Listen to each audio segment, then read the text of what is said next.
Hello, Kabobing Tisoy. Ito na naman ako. Oy, ano ba yan? Wala naman tayong ulam mamaya. Ano kaya ang maiisip natin ngayon? Ayun pala. Magmamaraton muna tayo at maghuhukay. Kung ano ang gagawin ko, tingin lang kayo sa akin kung ano gagawin ko ngayon. Yun pala. Sa paglalagad ko, yun, mga manok. Mukhang masarap yun, pero wag na. Baka kakasuhan tayo dyan ng robbery. Doon lang tayo sa dagat, overlooking pa doon. At meron tayo mahanap doon.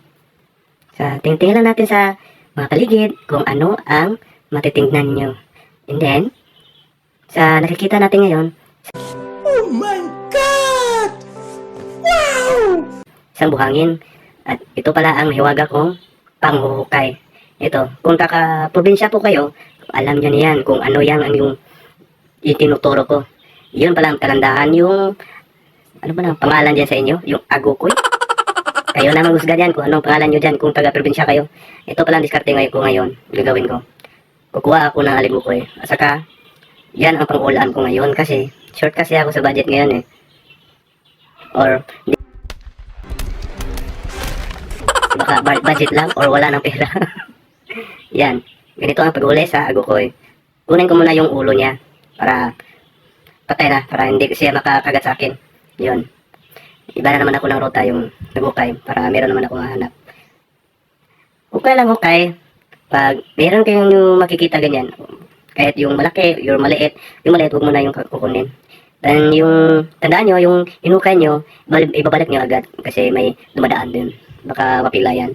Yun naman, at saka ito, try natin to, kung meron ba. Minsan talaga, pag may butas, meron din wala. Ganyan talaga ang buhay. Pag may sumiswerte, meron din, hindi na malas. Yun, at ito na pala, yung nakukuha ko. Ito pala itsura yung aligokoy.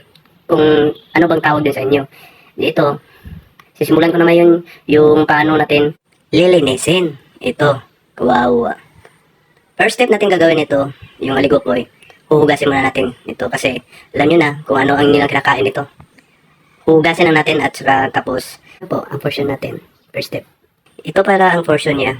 Kukunin nyo yan, yung tiyan niya, at saka yung ngipin niya, at saka yung kinakain niya, yung laman niya, at saka yung kuko niya, kunin nyo. Ganito lang. Pabalik-balik lang kasi dito yung portion niya. Yun. Lahat yung kuko niya, kunin nyo. Huwag lang pati yung buo niya kamay kasi may laman niya kasi. Diyan ang masarap niyang ruta, yung laman niya dyan sa tiyan niya, at saka yung paa niya. O ganyan lang. Yan ang portion niya paglilinis sa aligokoy. Kung ano na. Kung ano yung nakikita nyo, pag meron kayong didiskarte kung ano ang ulam ninyo, kung nandyan kayo sa tabi-tabi ng dagat, or ano pa yan. Simple lang. Kapag ikaw marunong diskarte, makakain ka talaga. Kahit wala kayong pangbili. Ito, simple lang. Basic lang to. Pang pinobre lang kasi itong pamumuhay namin. Alam nyo na, sa probinsya, libre lahat yung mga gulay at saka ano pa yan yung makikita nyo dyan sa syudad. Ito na, yung niyog. Babalatan ko na muna to. Kasi, gagawa tayong gatang aligokoy. Yun. Pati na yung aso, humukay na din. Baka meron siya makikita ng aligokoy. Yun. At hiniwa ko yan. And then, dito na yung may wago kong kaguran. At saka, langganita ko. Stainless.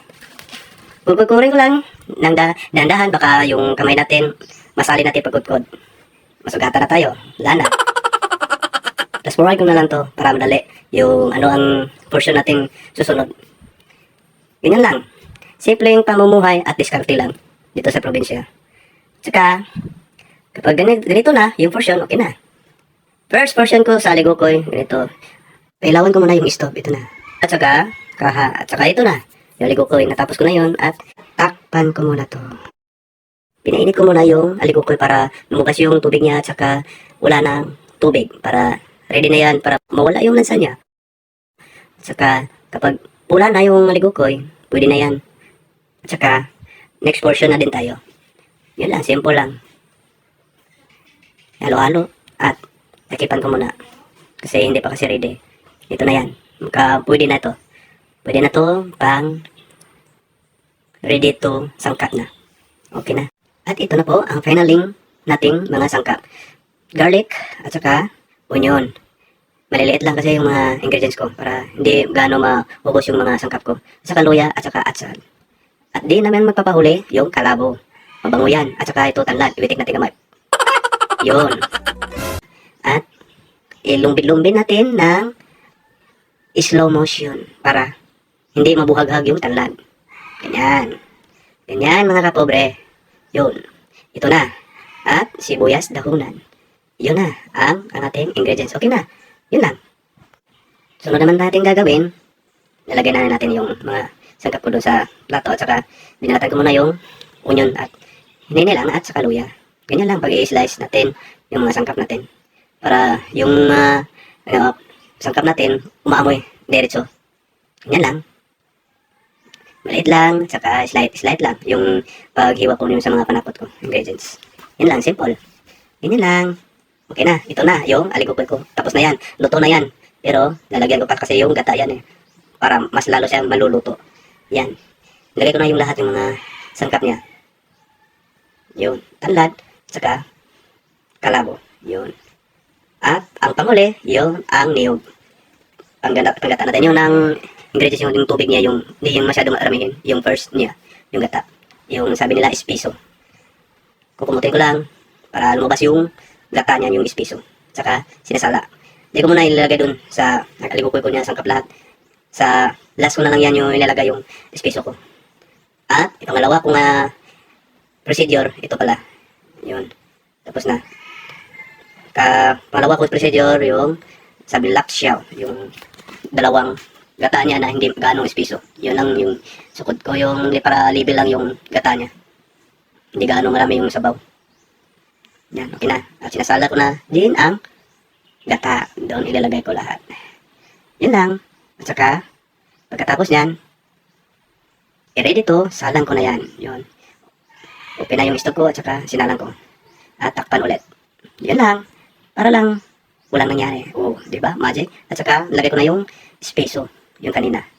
Sinabi ko at takpan ko ulit para lagyan ko ng yung pampalasa ko. Nga secret. Na ito pala yung secret ko. Ajinomoto. San Juan Cheese Panda. Wow ha. Parang Japayuki pala. Ito yung, di yan margarina. Asin yan. Konti lang para hindi maalat. Kasi tabi tayo sa dagat, baka maalat. Yun lang. Suklay, pag di na yan, parang masyado na, hindi na masyado marami yung gata niya. Yan, pwede na yan, haaunin. Saka ito na, ready na. Yung aligokoy kong recipe. Ito, sana gustuhan nyo yung video ko. Paki-like and share.